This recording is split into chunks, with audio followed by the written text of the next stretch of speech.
इतिहास नहीं जानती वो कौम कभी इतिहास नहीं बनाती, क्योंकि इतिहास से आपको प्रेरणा मिलती है, प्रेरणा से आपकी सोच बनती है, सोच से संगठन बनते हैं और संगठन फिर आपको ताकत देता है, शक्ति देता है और शक्ति से फिर आपके जितने भी मसले हैं वो सारे के सारे मसले हल होते हैं, चाहे वो सामाजिक हो, चाहे वो राजनीतिक हो, चाहे वो आर्थिक हो, चाहे वो शैक्षिक हो। आज के इस कार्यक्रम के चीफ गेस्ट एक्सेलेंसी श्यामलाल जी और मेरे बड़े भाई जो पंजाब से यहाँ आए प्रोफेसर राजकुमार भगत जी इस कार्यक्रम के स्पेशल गेस्ट और मेरे समाज की करीम जो लोग यहाँ पर अलग अलग प्रांतों से आए हैं, सबको मेरी तरफ से क्रांतिकारी जय भीम, जय भारत, जय मानवता और लाल सलाम।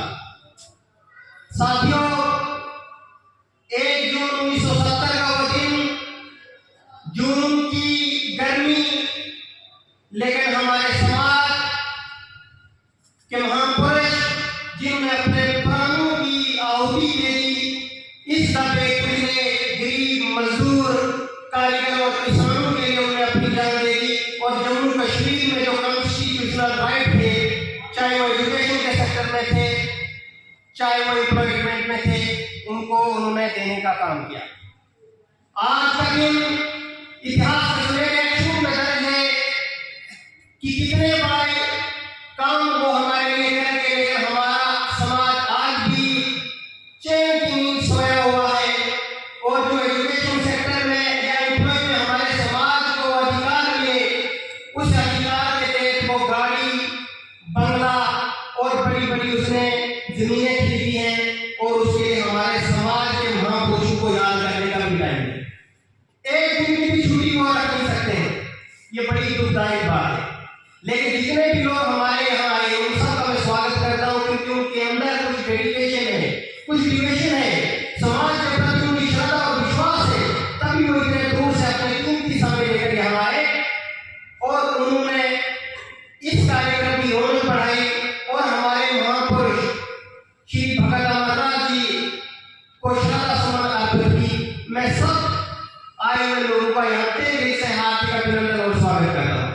साथियों, जो कारवां 1970 के बाद जम्मू कश्मीर में चला और उनके बनाए हुए रास्ते, उनकी बनाई हुई बातों को अगर हमने अपने जीवन में अपना लिया तो हम कभी भी हार नहीं मान सकते हैं, क्योंकि यह समाज जो है, किसी भी बुनियाद की जो चीज है वो समाजीकरण होता है।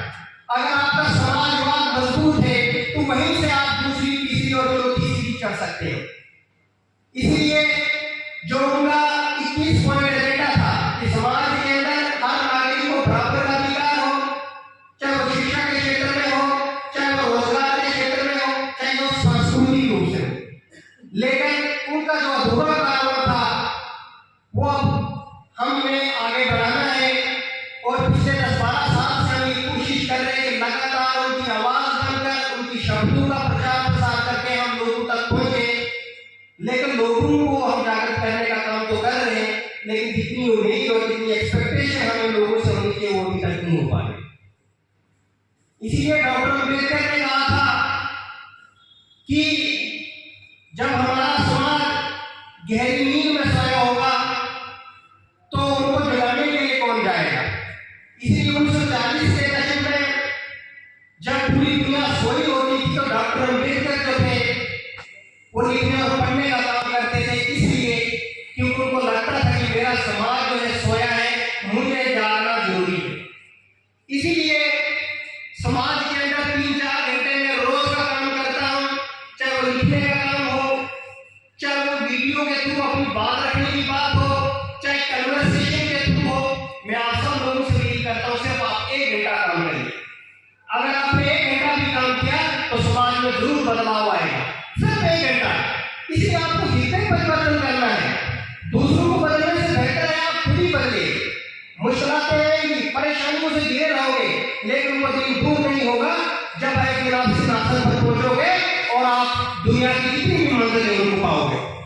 क्योंकि नेहरू से टकराने वाला आदमी जो होता है उसी का इतिहास बनता है, उसी को लोग याद करते हैं। जो नेहरू के साथ रहता है उसको याद नहीं किया जाता है।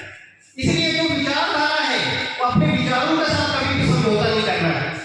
हमने उस विचार को अपनाना है जो विचार समाज में निरंतर एक प्रगति की धारा को बहता है। हमारे महापुरुष जितने भी हुए, बुद्ध से लेकर कबीरदास, रविदास, ज्योतिराव फुले, भगत सिंह या लीनिन की बात करें, कार्ल मार्क्स की करें, जिन्होंने समाज में रिवॉल्यूशन लाई और ये लोग गद्दे पे सोने वाले नहीं थे। डॉक्टर अम्बेडकर जिन्होंने अपने 4 बच्चे खो लिए, कितनी बड़ी समाज की कुर्बानी है, हम सदा ही उनके ऋणी हैं। भगत सिंह जिन्होंने मात्र 23 साल की उम्र में फांसी पे चढ़ गए और वो फांसीवादी और नाजीवादी ताकते जिन्होंने समाज में दुष्प्रचार किया और उनको फांसी के तख्ते पर पहुंचाया।